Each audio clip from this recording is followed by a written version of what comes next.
ଆଜ୍ଞା ମୋ ନାଁ ସାନ୍ଦ୍ରେଶା କୋରାପୁଟ ଆଇଟିଡି କୋରାପୁଟରୁ ଆସିଛି। ଏଠି ଆଦିବାସୀ ମେଲ ରାଜପୁର ପ୍ରାୟ 10 ବର୍ଷ ହେଉଛି। ଆଜି ଆଇଟମ୍ ଏଠି ସବୁ ଲିଷ୍ଟ ସହିତ ଅଛି। ଗୋଟା ମାଣ୍ଡିଆ ଅଛି, ମାଣ୍ଡିଆ ଚୁନା ଅଛି, ରାଜମା ଅଛି, ଆଉ ତେନ୍ତୁଳି ଅଛି, ଦେଶୀ ଅଦା, ଆଉ ମାଣ୍ଡିଆ ଚୁନା, ହଳଦୀ, ଆଉ ବରଗୁଡ଼ି, ଆଉ କାନ୍ଦୁଳ, ଯାହା ସବୁ ଆମର ଯେଉଁ ଜଙ୍ଗଲ ବା ପାହାଡ଼ରୁ ଯେଉଁ ଚାଷ କରାହୁଏ ଜୈବିକ ସାରରେ ପ୍ରକୃତିରେ ଆମେ ଅର୍ଗାନିକ କରି ଆମେ କରୁଛୁ, ଯାହାକି ଆମେ ବିନା ରାସାୟନିକ ସାରରେ ଏସବୁ ବନାଇ କରି ପ୍ରତିବର୍ଷ ଆମେ ଏସବୁ ଜାଗାରେ ଆଣୁଛୁ।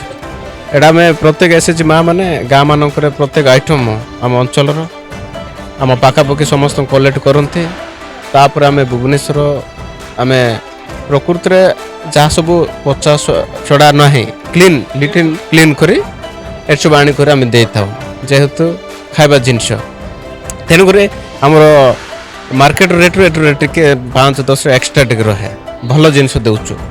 ତେଣୁକରି ଏଇଟା ପ୍ରକୃତିରେ ଆମେ ଦେଖିଲା ବେଳକୁ ପ୍ରକୃତିରେ ଆମେ ଯେଉଁ ପାହାଡ଼ ମାନଙ୍କୁ ରହୁଛେ ଆମେ ଚାଷ କରୁଥିବା, ନିଜେ ଚାଷ କରି ଏଇଟା ଆମର ବିଜନେସ୍ ନୁହେଁ, ଆମେ ନିଜେ ଚାଷ କରୁଛୁ। ଏସବୁ ପ୍ରତିବର୍ଷ ସରକାର ଆମକୁ ଯାହା ହଉ ଧନ୍ୟବାଦ ଦେଉ, ଆମ ଏଠି ଆମ ପାଇଁ ବହୁତ ଗୋଟେ ସୁଯୋଗ ଦେଇଛନ୍ତି। ଆମେ ଯାଉ ସେଠି ଏ ଜାଗାରେ ବା ଆମ କ୍ୟାପିଟାଲ ଜାଗାରେ ଆସିକରି ଆମେ ବେପାର ବାଣିଜ୍ୟ କରିପାରୁଛୁ। ଆଜ୍ଞା ତେନ୍ତୁଳି ଦେଖନ୍ତୁ, ଏ ତେନ୍ତୁଳି ପ୍ରକୃତିରେ ଚପା ଚଢ଼ା ମଞ୍ଜି ଚଢ଼ା କ୍ଲିନ୍ କରି ଆମେ ଦେଉଛୁ। ତେଣୁକରି ସେଇଟା ପ୍ରକୃତିରେ ପୁରା ସଫା କରି ଆମେ ଦେଉଛୁ। ତେଣୁକରି ଟିକେ ଅଧିକ ରେଟ୍ରେ ହେବ। ଆଉ ଅଦା କଥା କହୁଛନ୍ତି, ଅଦାଟା ଆମ କୋରାପୁଟ ଜିଲ୍ଲା ପଟାଙ୍ଗୀର ଜାଣିଥିବେ ସୁପ୍ରଭାତ ଅଦା, ଯାହାକି ସେଇଟା ରାଗ ଥାଏ ଆଉ ତାର କ୍ୱାଲିଟି ବି ଭଲ ଅଛି। ସେଇଟା ପାଇଁ ଆମେ ଅଦା ବି କିଛି ଟିକେ ଅଧିକ ରେଟ୍ରେ ରହୁଛି। ହଳଦୀ ବି ଆମେ ସବୁ ଦେଖନ୍ତୁ, ସେ ହଳଦୀ ଆମେ ଯେତେବେଳେ ଆମେ ଖୋଲିଥାଉ ସେ ହଳଦୀ ଆମେ ସିଝାଇ କରି ଶୁଖାଇଥାଉ। ଶୁଖାଇଲା ପରେ ଗୋଟା ହଳଦୀ ହୋଇଥାଏ। ତାପରେ ଆମେ ସେଟାକୁ ମିଲ୍ କରିଥାଉ, ତାପରେ ପ୍ୟାକିଂ କରି ଆମେ ଏଠି ସବୁ ବିକୁଛୁ।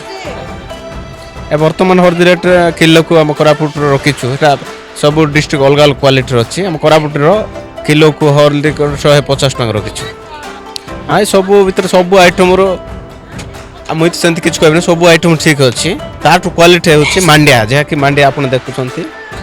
ଏବେ ସବୁ ମାଣ୍ଡିଆ ଆମେ ସବୁ ମାଣ୍ଡି ଦେଉଛୁ, ସଫା କରୁଛୁ, ତାପରେ ମିଲ୍ କରି କ୍ଲିନ୍ କରି ଦେଉଛୁ। କିନ୍ତୁ ଅନେକ ଲୋକ ଭାବୁଛନ୍ତି ଯେତେବେଳେ କି ଯେଉଁଟାକି ସଫା ହେଇନଥିବ ସେଇଟା ଟିକେ ମାଟିଆ କଲର୍ ଟିକେ ଦେଖାଯାଉଛି, ସେଇଟା ଭଲ କହୁଛନ୍ତି। ସେଇଟା ନିଅନ୍ତୁ ନାହିଁ, ଯେହେତୁ ସେଇଟା ସଫା ହେଇନଥିବ, ତାର ଚପା ରହୁଥିବ, ସେଇଟା ଟିକେ ପିତା ଲାଗେ ଚୁନାଟା।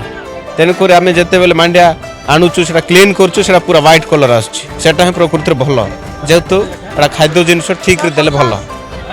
Thank you.